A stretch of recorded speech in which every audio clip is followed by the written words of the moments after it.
everybody, welcome to Caketastic Cakes. It's Jen, and if you are as tired as I am of the unicorn cakes, that is just the horn with the ears, follow along and you can see in this quick little clip here that I'm going to be showing you how to make a different style of unicorn cake. And if you see me using any tools or supplies that you can use while making this cake, if you check the link in the description below, it'll take you to my website and that will be able to help you out. Okay, now, since I'm doing rainbow unicorn cake, it may as well be a rainbow cake, right? So I made a funfetti cake, just a vanilla funfetti cake with some nice white buttercream icing. I made 3 6-inch tiers here, or excuse me, 3 6-inch layers for one tier. And I'm just going to dirty ice the whole darn thing, just like you normally would, while taking care to try to make it as nice and neat as possible. If you followed along in my videos over the last couple years, I have been improving on my making my icing nice and even, and this is not it, but it came out of the fridge now. I stuck it in the fridge, let it set up. Now I'm putting the final coating of icing on top, and again, since it is going to be showing, I'm not going to cover this in fondant. I want it to be as nice and neat as possible, and I'm getting better. Like, it's taken me a while, but I am getting better. It's still not great, so I know it's still a little crooked, but hey, any improvement is good improvement, right? Okay, so now I've got my cake. Gonna stick it back in the fridge so it can set up.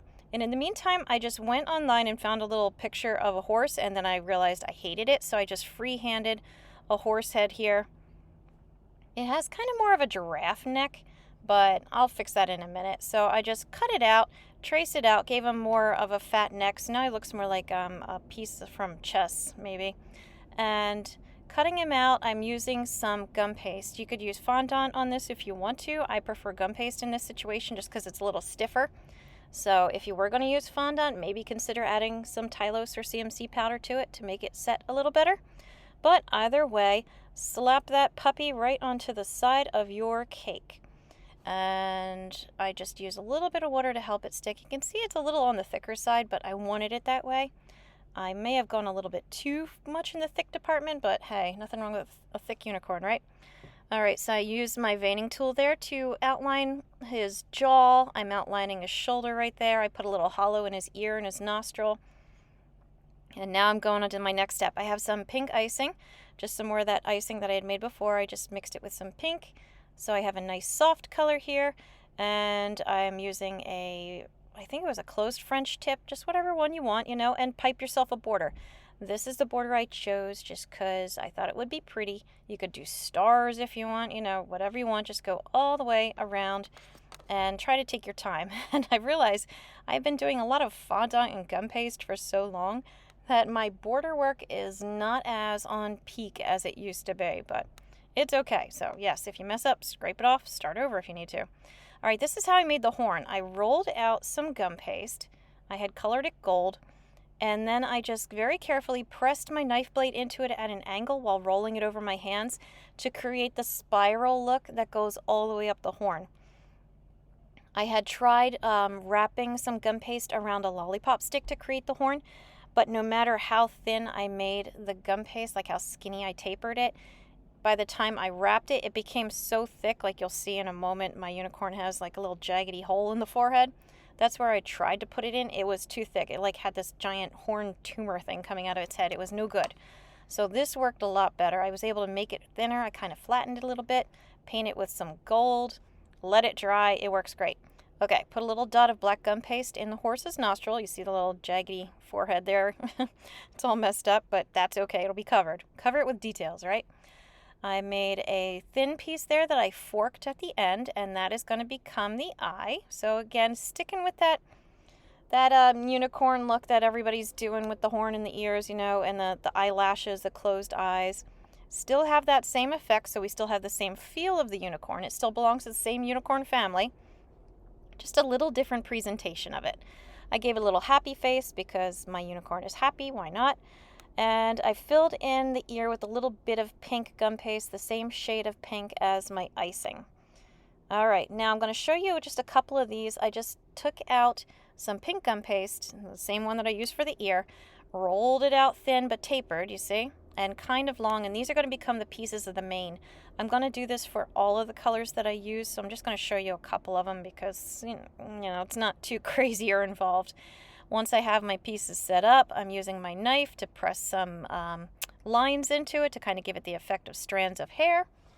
And then I'm going to start to attach it to my mane. And as long as you have kind of the same length going, it should be fine. I'm going to start right behind the ear, and I'm going to tuck it in the top as best as I can so it's more coming up and over the side of the unicorn, not just out the side of the cake.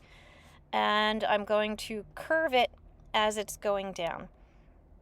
Now, because the neck of the unicorn is curving as well as the hair, I'm going to end up losing the curve the further down I go.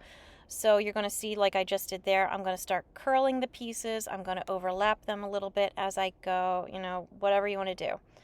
I kind of have a rainbow effect going on here, but I wanted to keep the colors softer, not a true, you know, harsh Roy G. Biv effect. But again, you know, still have the rainbow feel going to it. And I also threw another strand of the light pink in. You're going to see me later on mixing a little bit more color together as well too, but only a little bit. You don't want to overdo it. All right, I've added my light orange, a soft yellow, some light green, some light blue, light purple. You can see I have it curved. It kind of overlays onto the cake plate a little bit, which I like the effect of. I just thought it looked kind of cool. And I threw a little bit extra purple in there too because, yeah, why not? However, when I started adding other colors to it to kind of mix it in, it just became too much. So if you want, you know, try it, see how you like it. That little piece, the 3-piece sandwich I just made, is going to become her bangs. I'm going to just wrap it around the horn to help hide that jaggedy icing that I made. I put another little piece of dark pink on there because I thought it looked better. And then I realized I had some like flaws behind the ear, so I'm just covering it up with another piece of hot pink. So that whole, you know, whenever you make a mistake, just hide it with a decoration in full effect right there. All right, I'm making a bunch of different colored flowers.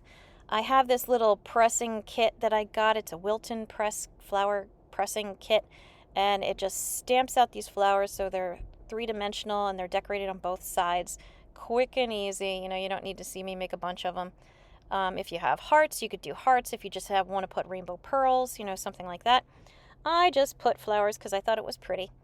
And I have pretty much the same colors as the rainbow's mane, maybe a little bit darker on some of them, but that's okay. I have the colors all around, my little flowers all around, and I have a very pretty, very simple, but very pretty unicorn cake that takes you out of the realm of the horn and ears cake. So, I hope you found this video helpful. Please like and subscribe because it really does help me out as well. I've got a lot of other videos out there, so please take a look. And as always, thank you for watching Caketastic Cakes.